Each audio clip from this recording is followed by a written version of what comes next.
Hello，大家好，又係我高B哥啊！係時間提醒大家飲水啦，增添智慧，增添水分，智慧如水啊！好啦，嗱，一陣間咧，高B哥咧放一條咧原裝正片俾大家吓，咁咧就係咧而家咧畫面上面呢位查理柯克。咁啊，大家都知道咧，佢已經發生咗咩事。高B哥咧就唔想再喺度食呢個咧人血饅頭啦嚇。咁但係咧嗱，我想講翻咧佢之前嘅主張噶。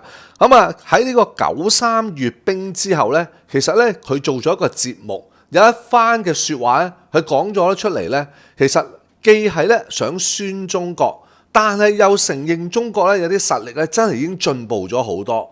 跟住咧就好嬲怒美國。就覺得咧，美國咧之前咧做咗好多嘅錯事，好傲慢，好驕傲，甚至乎咧特別咧就提咗咧阿福山啊嚇，阿福山就令到咧美國嘅精英們咧沉醉喺當時嗰種嘅氣氛裏邊，用咗一種最傲慢、最戇居，以為個世界嘅所謂叫做政治體系咧係會終結㗎。佢唔知道人類係不停演進演變，所以基本上係冇可能有終結呢一回事。而佢亦都指出，有好多人成日話咧，中國咧啲人冇自由噶，所以咧經濟就唔得，經濟一定要由自由咧所衍生出嚟噶。佢話中國已經證實咗話俾你聽咧，係唔啱嘅。OK 嗱，佢個內容我唔透露太多啊，佢裏邊咧有好多好精彩，但係你會見到佢翻嚟又覆去，翻嚟又覆去噶。佢唔單止咧就講中國好多嘅事實嘅嘢出嚟，佢亦都咧乘機咧除咗宣中國，亦都宣美國噶。咁啊，再加埋咧有一啲咧就其實咧係吹噓嚟噶。比如話咧，佢睇完咧中國咧嗰個成個嘅9.3閱兵，其實佢真係好不是味兒噶。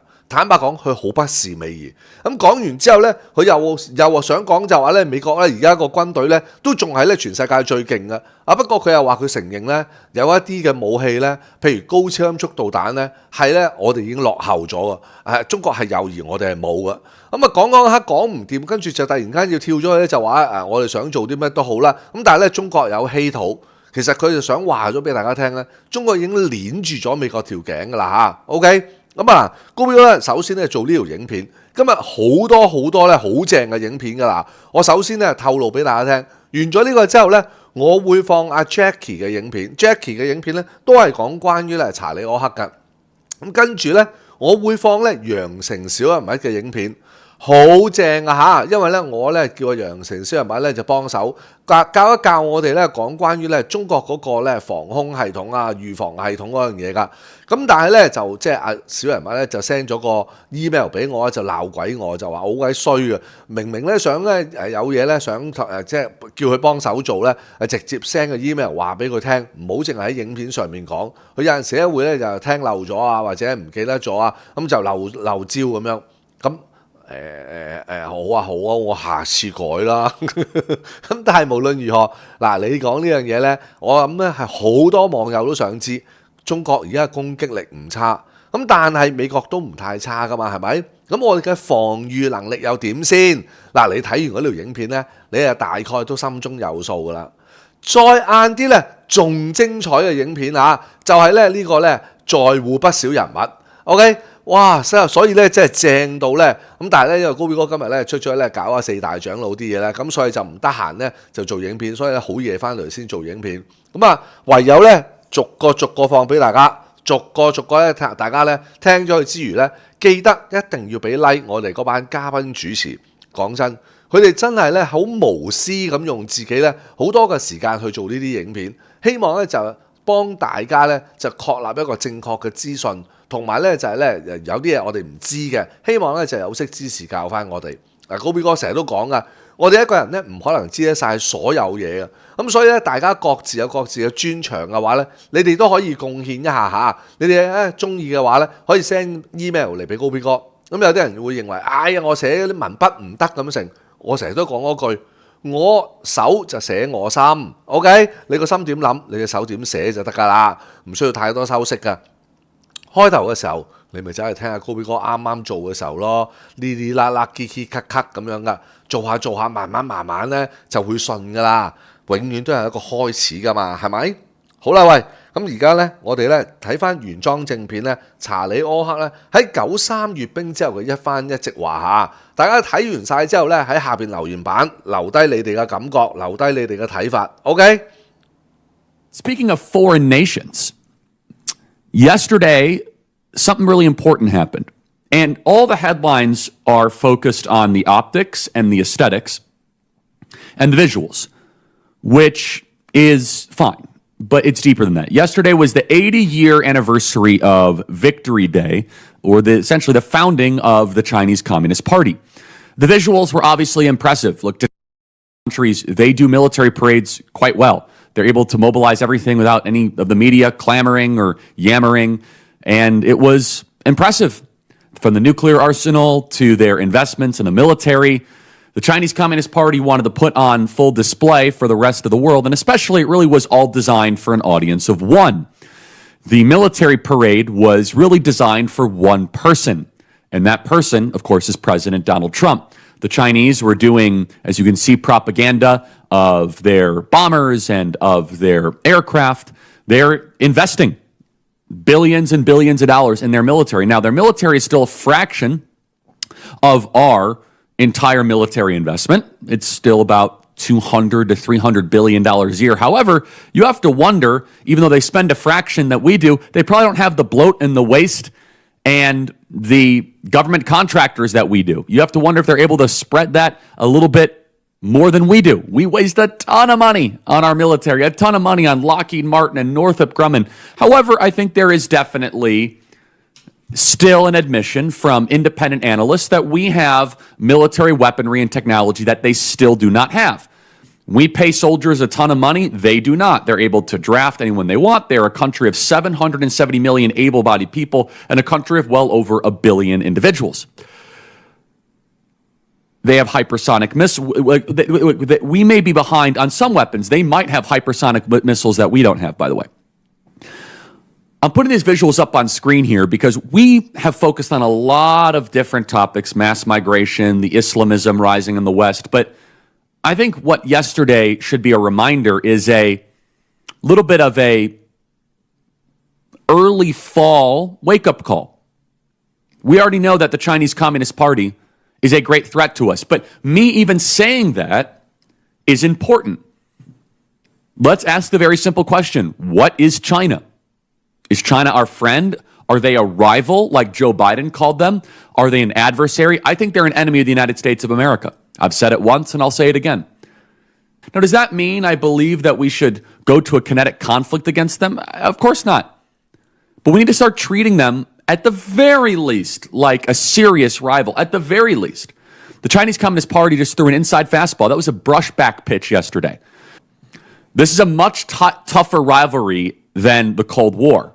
And we just got to be honest about it. The Soviet Union was hobbled by a terrible, terrible economy. You see, the Soviet Union, they were pure ideologues. They really were. The Soviet Union had a council of actual Marxists that refused to ever embrace market principles. They were actual ideologues. The Chinese economic model is a lot different. It's far more pragmatic. They're basically what works, what makes us rich. If we have to liberalize some areas, we will. But if we have to be totalitarian in other ways, we'll also do that. The Chinese Communist Party's economy is still not as big as ours. Still not. The latest GDP numbers show the Chinese Communist Party's maybe around $18 to $20 trillion. We're around $27 to $28 trillion. We owe a lot more money, by the way. Our national debt is way above the Chinese Communist Party national debt. Remember, the USSR was a multi-ethnic mess, which is why it collapsed. China is overwhelmingly Chinese. And China is very nationalist. And China is in a moment. You have to look at where is the moment in empire. And next year we celebrate our 250th anniversary, our 250th birthday as a nation. Well, since we're celebrating our 250th birthday, that's about as long as empires last. It's about the expiration date. The Chinese Communist Party is at year 80. I want you to think about where we were in year 80.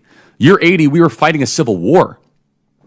Year 80, we were still trying to find our national identity. Once we got through the Civil War, We then had basically an uninterrupted rise to a superpower with, Industrial Revolution, World War II, World War II, but we did not have serious existential threats to the homeland post-Civil War. Once we got through that Civil War right around our 80th birthday, approximation, then we were able to basically have a glide pattern up towards being the superpower of the 19th century, late 19th century, 20th century, and of course now the 21st century. Those two oceans in Canada and Mexico being next to us are quite helpful. And of course we've made mistakes, we've slipped in some ways, but we are still the world superpower, and we still have this window of opportunity.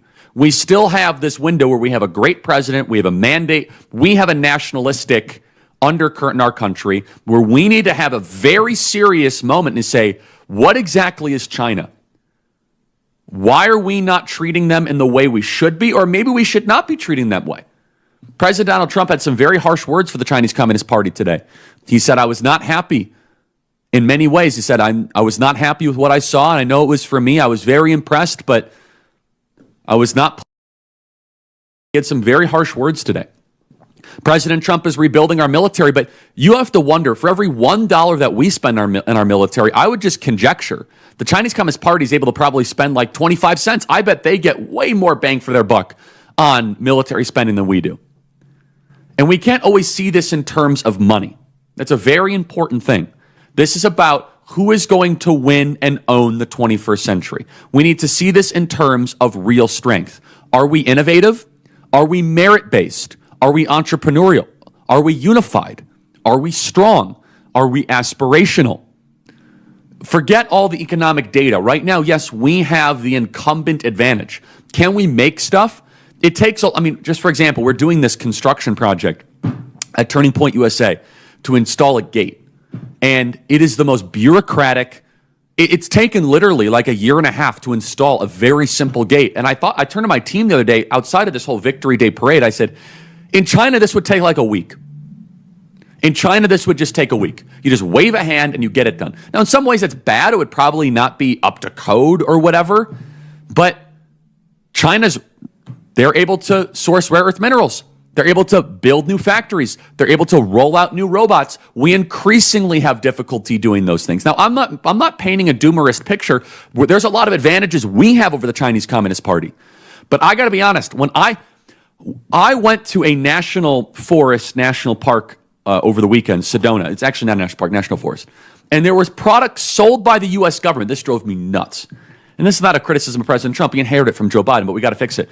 The Department of Interior is selling merchandise made in China. Our own U.S. government is selling merchandise that is made in China. We don't make stuff anymore, but we should. In order for us to keep talking about China, it's very important that all of you in the audience know the name and the book, first Francis Fukuyama, and the book, The End of History and the Last Man. It was published in 1992. Remember the context of when this book was published. This book was published right after the fall of the Soviet Union. This was peak neoliberal arrogance.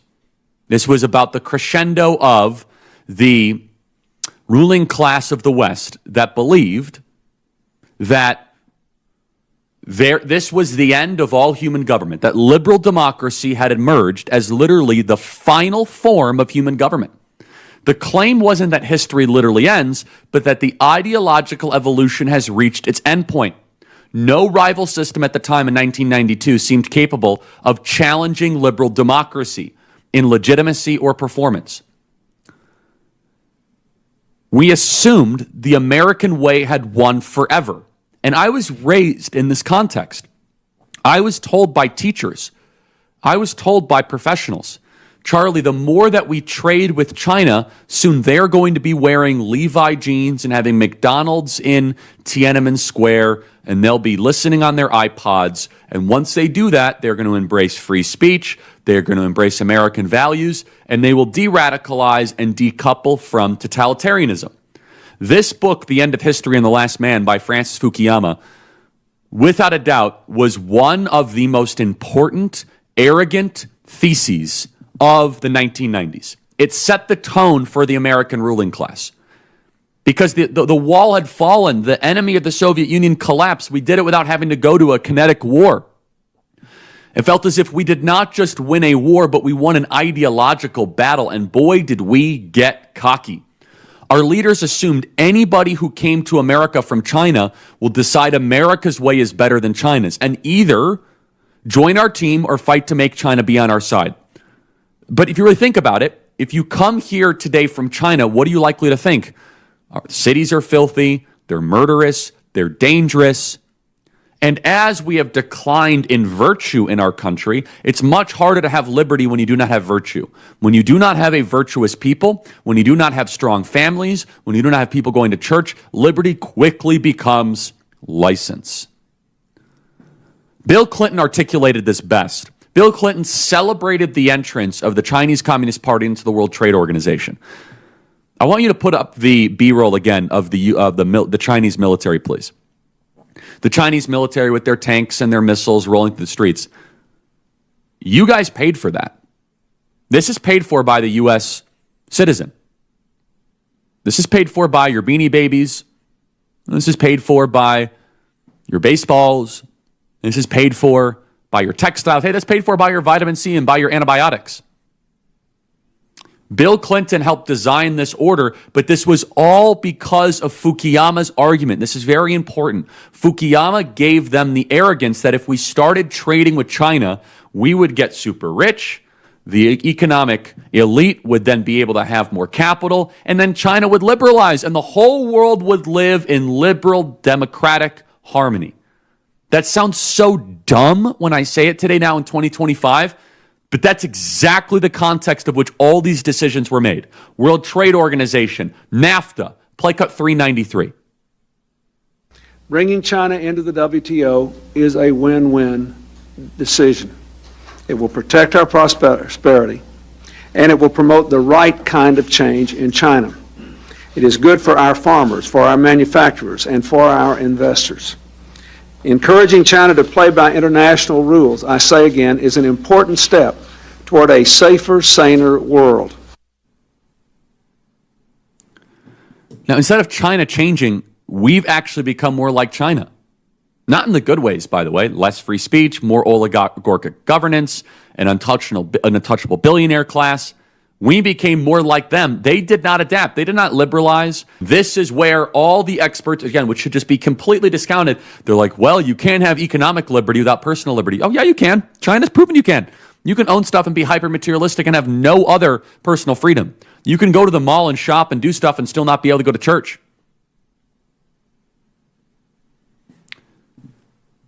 The 1990s, Francis Fukuyama, end of history, Bill Clinton, the dot-com era, we won. And instead of entering the victory with humility, we also did the 1990 Immigration Act. We opened up our borders to the entire world. And now in 2025, we are reckoning with the consequences of the cockiness of the leaders of the 1990s. So much of what we are living through is because of the arrogance and the pride of a ruling class in America that saw the wall fall in Berlin and said, we won, baby. Bring in the foreigners, import the plastic, make us rich. It's the end of history. Turns out history was just getting